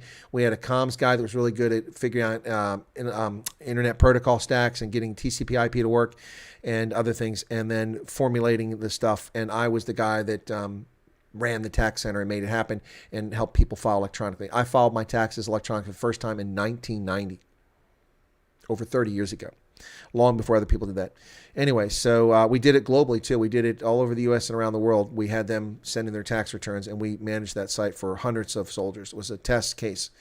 Yep. Anyway, so yeah, James Stone, Lieutenant Colonel, Military Intelligence Commanding. Yeah, it was pretty cool. I was detailed to work for them for a bit because someone lost my clearance paperwork and we had to redo it. Yeah, the Army loses things. Okay, Christy's going to go lay down. Thanks for popping in. Okay, so this one here is Good Conduct Medal, which only goes to enlisted soldiers.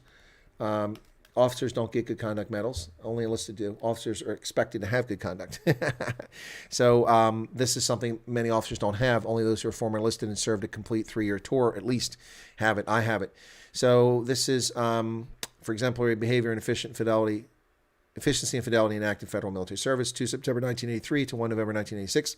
Peter G. Paulson, Lieutenant Colonel, Signal Corps Commanding. So there's my Good Conduct Medal, and there's the orders. All right, so this is kind of cool. This is when I got promoted to sergeant. There's the sergeant major, and there's Colonel Paulson, who was the commander at that time. There's a photograph I have from my promotion. I'm taller than everybody, man. Everywhere I go, I'm taller than people. Look at that. That's 1986. Battle dress uniform, Rose Barracks, Bad Kreuznach, Germany. Look at that.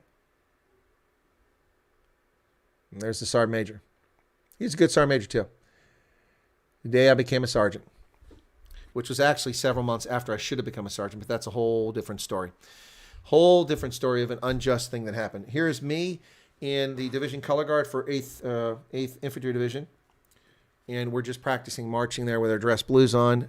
That's actually me here. The skinny dude over here. That's in 1986. So.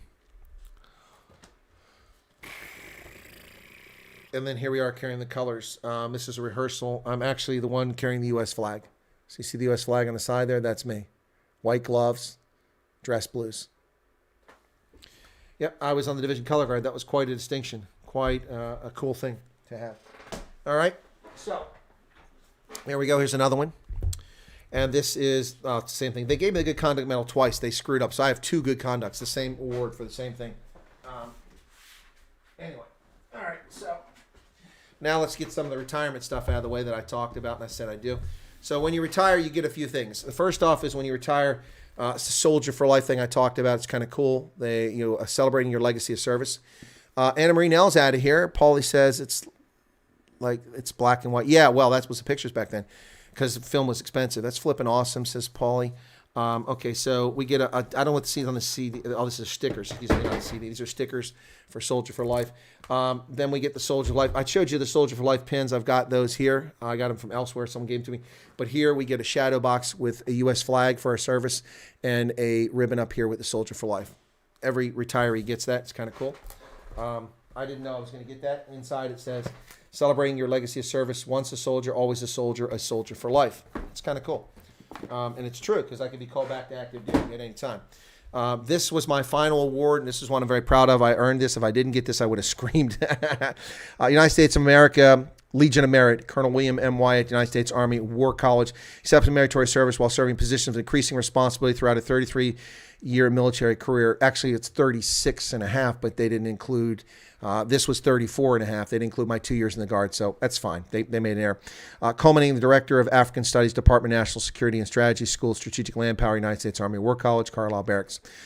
Exemplary record of selfless service, professionals' dedication to the military profession of arms result in significant and lasting contributions to security of the United States. Outstanding leadership and performance duty are keeping in the finest traditions of military service. Signed by Walter E. Pyatt, Lieutenant General, Director of the Army Staff, 15 August 2019. So, and they've got a whole list of things written up over there about what I did. That's the Legion of Merit. That was my final award, and it was kind of cool. Yeah. All right, let's get a few other things here. What's your height? 74 inches. Oh, you like that pick, huh? All right, so this is another thing that came from my retirement, and you can see that it's got several flags at the top for flag officers having signed it. So this is a letter from General Milley, the guy we're calling for to be, he's the chairman of Joint Chiefs of Staff now. Mark Esper, Secretary of Defense, and Daniel Daly, Sergeant Major. Colonel Wyatt, with great pride, we present United States flag, the Army Retired Soldier for Life lapel pin, and Soldier for Life decals for you as the small tokens of appreciation. Soldier for Life. Anyway, so that's from them. That went with that box. Then this is a certificate of appreciation. This is reserved for those who served 30 years or more. These are not given to anybody who didn't serve 30 years. This is a certificate of appreciation from the President of the United States, Donald John Trump. And this is by all presidents, not just Trump. So I extend you my personal thanks and sincere appreciation for your grateful nation, of our grateful nation, for your contributions, honorable service. Anyway, best wishes and happiness, success in the future, Donald John Trump, Commander-in-Chief. So I got that letter. You only get that if you serve 30 years or more. Honorable Discharge, United States Army, September 30th, 2019. There's my discharge paper right there. It says I served honorably. This is a letter from Mike DeWine, the governor of Ohio. I was a resident of Ohio. So this is a certificate with gold seal on it. And there's the Capitol building in Columbus, Ohio. Mike DeWine and John Husted, Governor, Lieutenant Governor of Ohio. Congratulations on completion of your 36-year military career of honorable and faithful military service. Your country sincerely appreciates your loyalty. Mike DeWine, John Husted, and Debbie Ashenhurst, Major General, retired Director of Ohio Veteran Certificate of Retirement. Look how ludicrously large this is. General Milley signs this. Colonel William Wyatt. That is huge. That's the certificate of retirement. That's how big they are. It's crazy. Yep. And these are kind of cool. When you get promoted as an officer, it's an act of Congress. Now, let me clarify. Lieutenant, your commission's from the president. First lieutenant, your promotion is administrative. Captain, it's central from the Army. But you have to be approved by Congress as a captain. As every grade from captain up, Congress must approve it. You're a federal official. And so they have to approve your promotion. The only promotion is automatic, and not automatic, but it's administrative, is the first lieutenant. So when you get promoted, the president has these forms, and you're supposed to get these when you get promoted. I never received one of these, ever. And all these other people had hanging on their wall, captain, major, lieutenant, colonel. I never got them. On retirement, I received these two. This one, which promoted me to lieutenant colonel, And so this one sent to me from, a decade prior. They made this. Obviously, they keep these signatures on file and can print them out, but so that you've got it signed by the Secretary of the Army. And then this one here is when I made. This was when I made Colonel. So yeah, so Lieutenant Colonel and then Colonel. I never got either. So now I got these on retirement. It was really cool. I mean, both of them were. One was over a decade. One was nearly a decade old. So it's pretty wild. And then. This is another one on retirement. I don't know what's the difference here. So that's confusing. Anyway, I showed that. So that's just kind of some stuff I promised I'd show my audience. You all asked for it, and there you go. Yeah, you do get a flag. It's a small flag, though. It's not the full-size flag. Now we know why you resigned. Didn't want Obama or Biden signature on that. No, I didn't resign. Let me make a distinction about that, Arctic. Resigning is you resign your commission. It has to be approved by the military. And when you resign, you're no longer. You can't be called back. You're not part of the system. You can't get a retirement. If you resign, you can't get a retirement. You can retire or you can leave service when your time is up. But if you resign your commission, you're no longer with the military. It's a distinction. It's important. Hey, Stephanie Michael. Hey, welcome to you. Well, thank you, Stephanie. It's a pleasure. Only 33 people still here. Wow, people really disappeared. Any Army marriage pics? Yeah, I was in the color guard and attended many weddings and did the cross sabers for people who got married at the church. Mm-hmm. Thanks for showing. I'll have to watch the first 3 minutes because I want to see. R1, cool. R1. Yep. Anyway, that's just a small spattering of stuff, folks. I mean, I got lots of, I showed you, first off, the things I started showing about the boasting thing here is I showed you gifts from people, mementos that were special to me for my time. It wasn't focused on my awards. So anyway, people asked me to do it. I've done it, and I hope you enjoyed. I don't mind sharing.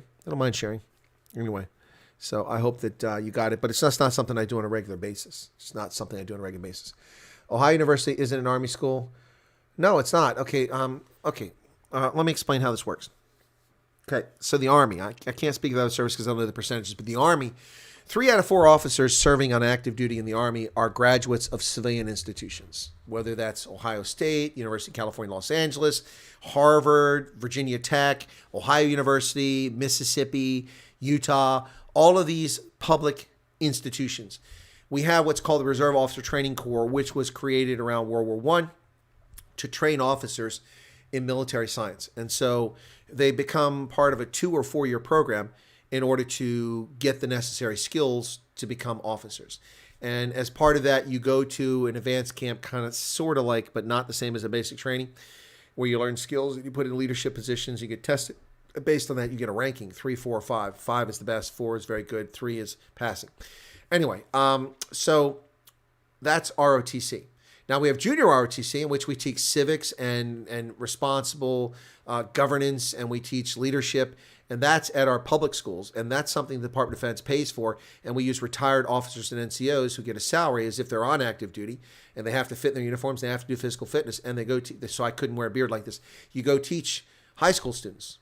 You teach them drill and ceremony. You teach them governance. You teach them, marksmanship, all that stuff. Now, they're not required to join the military, and most of those kids never join the military, and that's fine. We're serving our responsibility to producing responsible young adults, and that's what the purpose of it is. Some do go on ROTC if they go into college. Many don't even go to college. It's just the way it works out. Anyway, so ROTC at the college level, you go, I was in a 2-year program. If you're a former enlisted, you graduated basic training from any service, you don't have to attend the first 2 years because you've gotten those skills already, automatically. So when I went back to university, I started as a freshman. I went to the freshman classes just for classes, become familiar with it. Then I left and joined the Army, enlisted, came back and went back to school. And then when I went back to school, I enrolled as a junior the last 2 years in the program. After my junior year, I went to Fort Lewis and I did the camp, the training out there, and then I came back. After graduation, I was commissioned as a reserve officer, but I had done so well that I qualified for an appointment as a regular Army officer. Most of the officers who come on active duty from ROTC are reserve officers serving on active duty. A small number compete for the limited number of regular Army commissions. Most of those are sucked up by West Point. Everyone who goes to West Point is automatically a regular Army officer, because it's a military academy that belongs to the government. But civilian schools only, I got sworn in when I graduated, the day I graduated, as a second lieutenant with a pink ID card, a red ID card, which was reserved. And then when I went on active duty, it was turned into a green ID card, and I was on active duty, but a reserve officer. Since I had been awarded regular Army status, as soon as Congress signed that, which the president put before them, then I was able to sign it. So it wasn't until I think February 1990 that I actually became a regular Army officer. And from that date, I was a regular Army the whole way, not a reserve officer, part of the regular component, which is a small number of officers. And that's an achievement. That's something you earn. So the rest of the 25% of the officers we get in the Army come from West Point, about 1,000 officers per year, 800 to 1,000, or Officer Candidate School, which can be, depending on what they need, anywhere from 700 to 1,200. Depends what you need. So usually about 1,000 there, 1,200. And then 75% of them come from ROTC. So that's our source of officers. Now, the other source is for direct commission.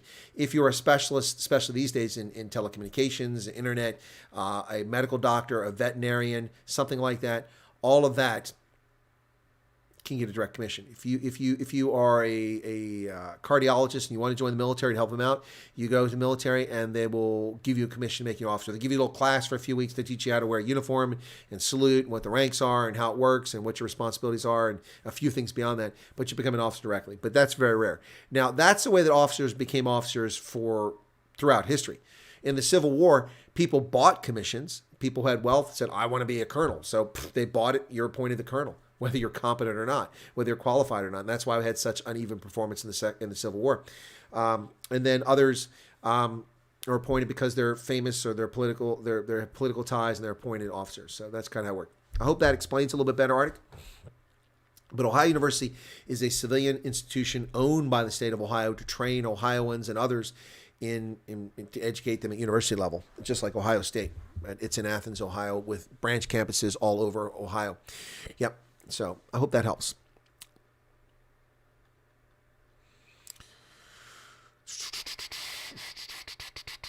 A lot of great memories you have in there, and you can see the pride you have in them. I'm sure there are others.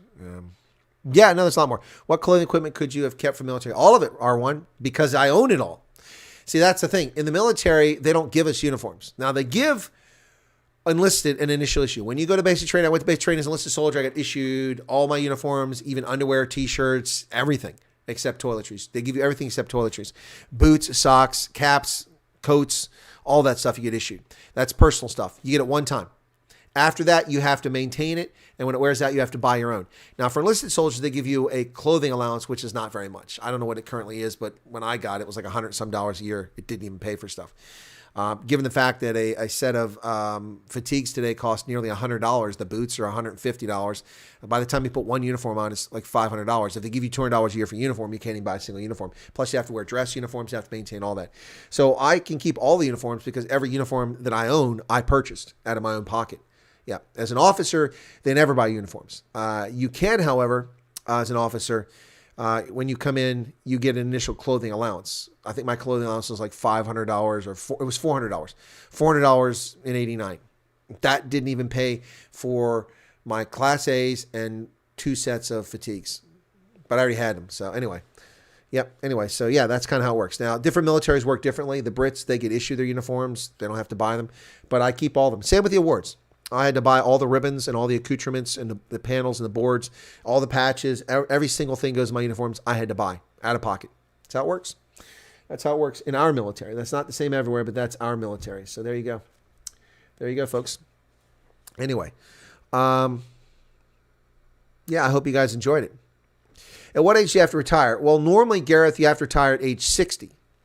But it's not age, it's years of service. So it's an up or out system, which has its drawbacks and its merits. So if you don't get promoted, you have a maximum time you stay in. So I don't recall the year specifically, but at one time, so for instance, if you were a sergeant, E5, enlisted 5, if you didn't make staff sergeant by your 8th year, you were kicked out. You should have been a sergeant, staff sergeant by then. And then if you didn't make sergeant first class by your 16th year, I think it is, you were kicked out. And sergeant first class, you go to 20. But you can't go to 30 sergeant first class. You got to make master sergeant or first sergeant in order to go past that. So as an officer, if you get passed over twice as a major, which is around the 10 to 12 year point, you're out. You can't stay. You have to get promoted. You get a first look and then you get a second look. If you don't make it, you're gone. And making it on the second time is very hard. A very small percentage of people get on the second look. The only time that happens is if someone made a mistake, which happens sometimes, or if you just did something remarkable that gets you promoted the next year, or they're short people, which is even rarer. Anyway, so you have to make, normally as an officer, you got to make lieutenant colonel or retire. You're not going to make it unless you have prior enlisted time, which counts towards your retirement years.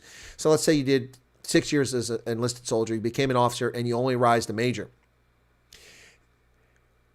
By the time you rise to major, as a major, you don't make lieutenant colonel at the 16 or 17-year point. You have to request permission to stay in the Army.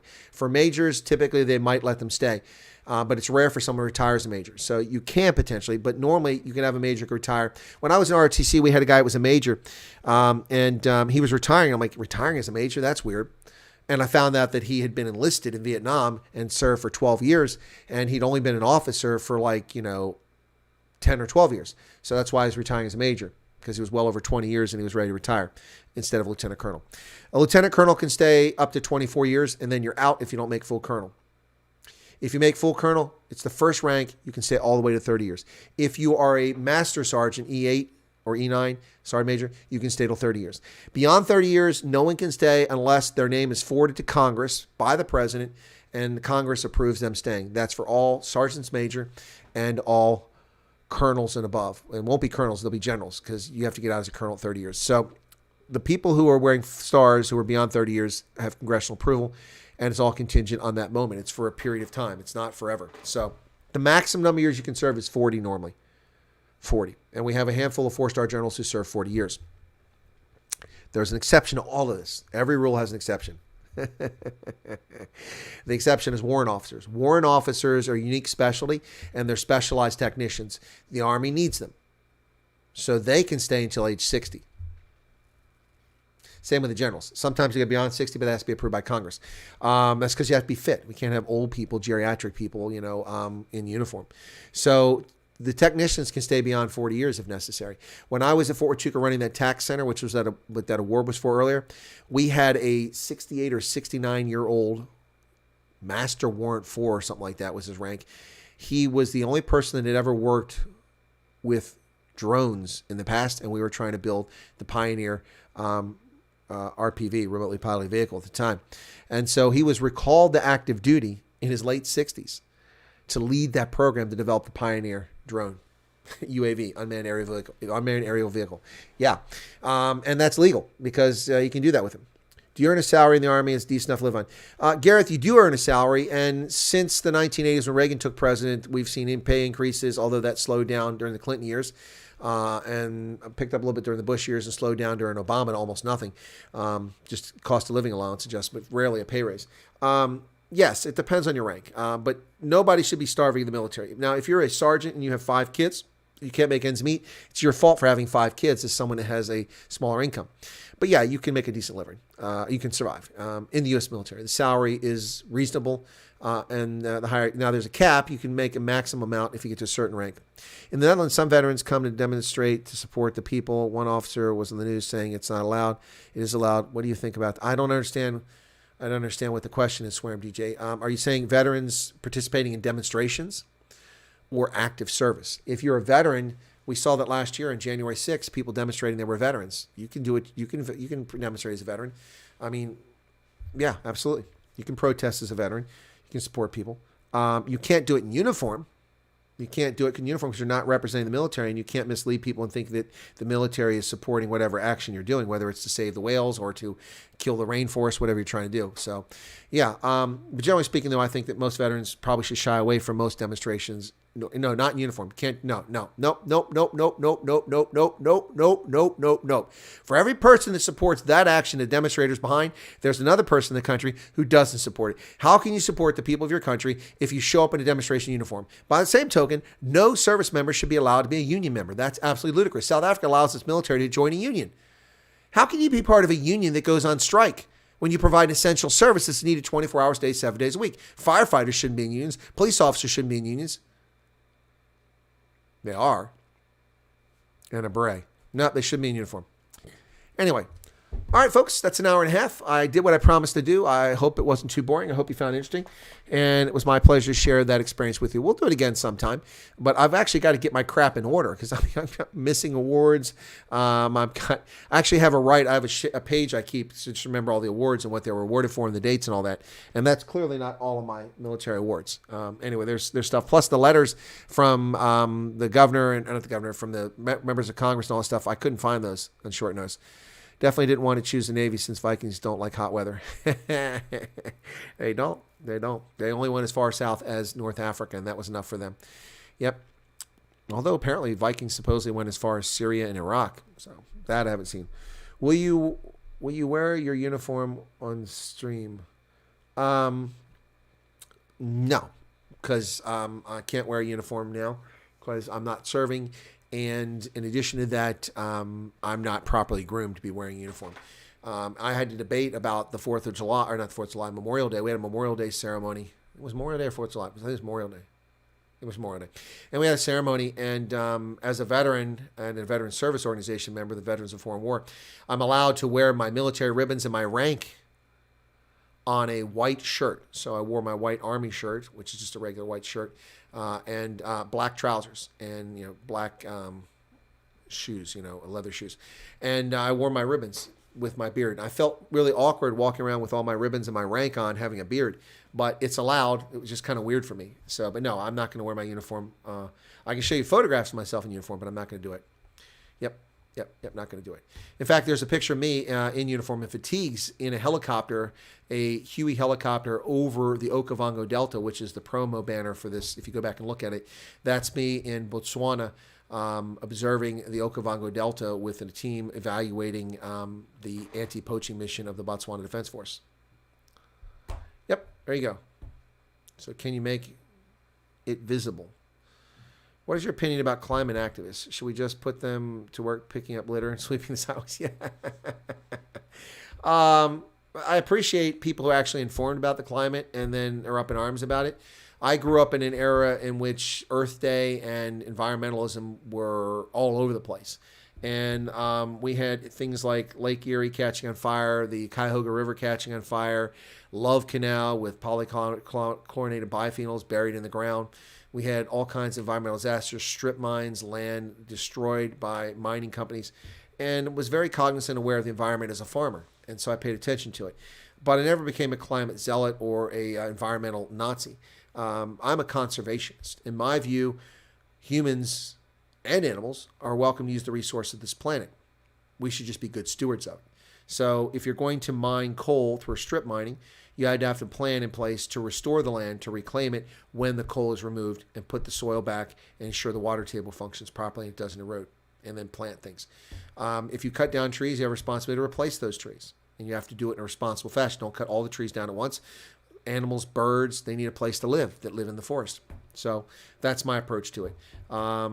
Yeah, that's where I think. But as far as the climate zealots, those who have a religion of climate change and those who have a religion of global warming, those who have a religion of environmentalism, they're wackos. They're nut jobs. The Greta Thunbergs of the world, the Al Gores, they're a bunch of idiots that don't know what they're talking about. If they want to reduce carbon dioxide, then stop shipping cargo around the world right now. The top polluter and contributor to carbon output in a sector is the global cargo ship industry. They burn horrible fuel, which is incredibly polluting, traveling and transiting the seas around the world, delivering goods and services.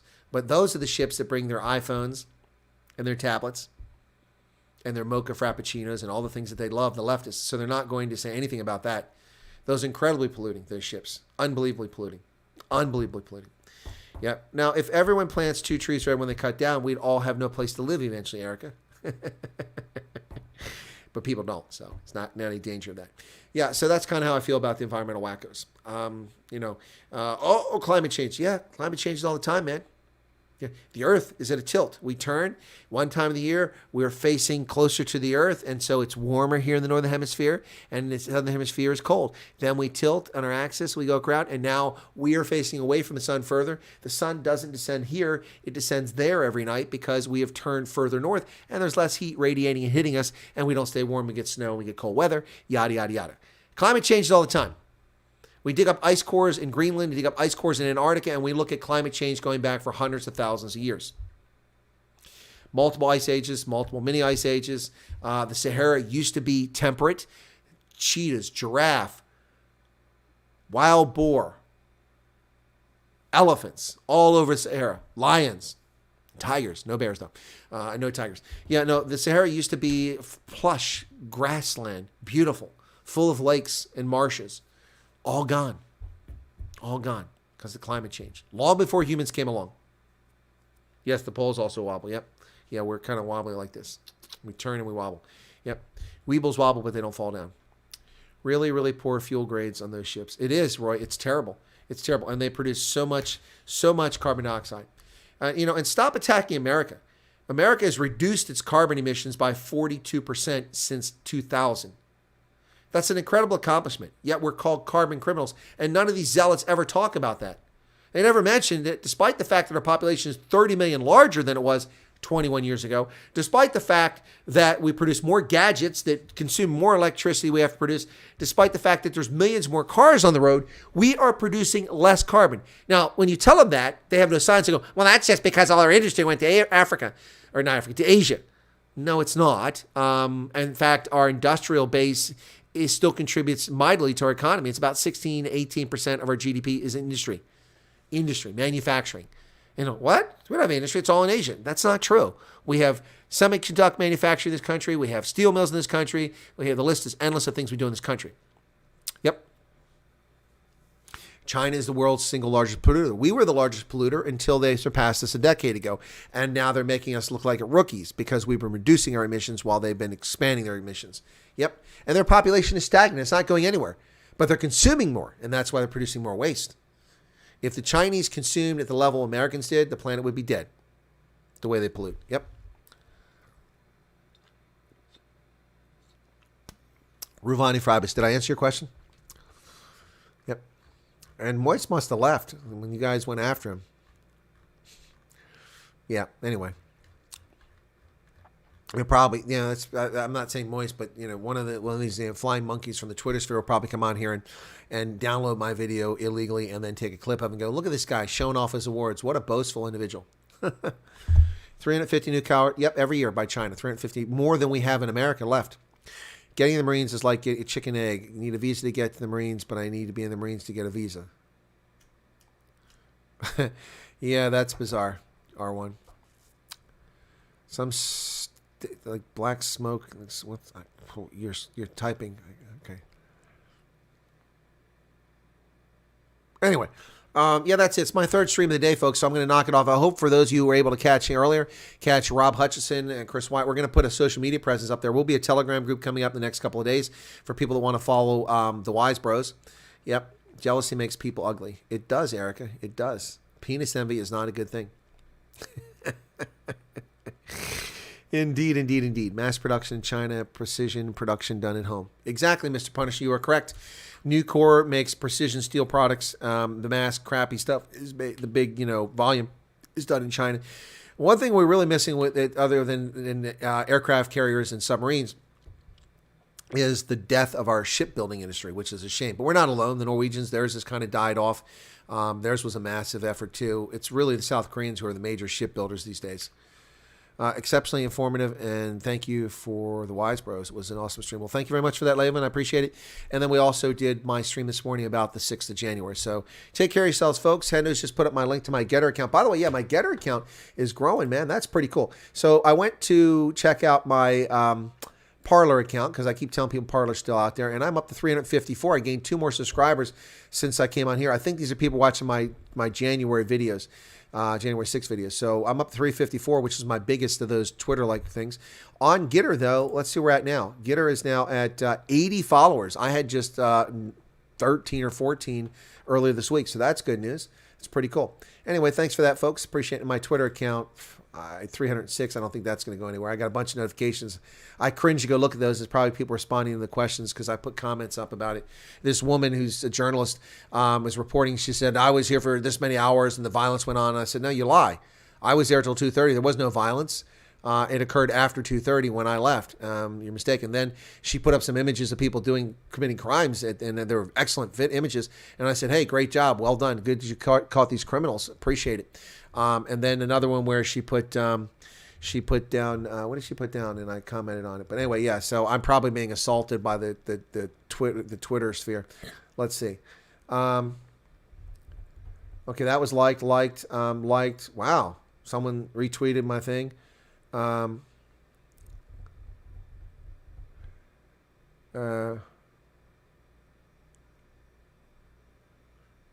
Replying to me, we have receipts, pictures, video. What a silly statement. Slicing, dicing, diversion. This is your defense of the horrific day.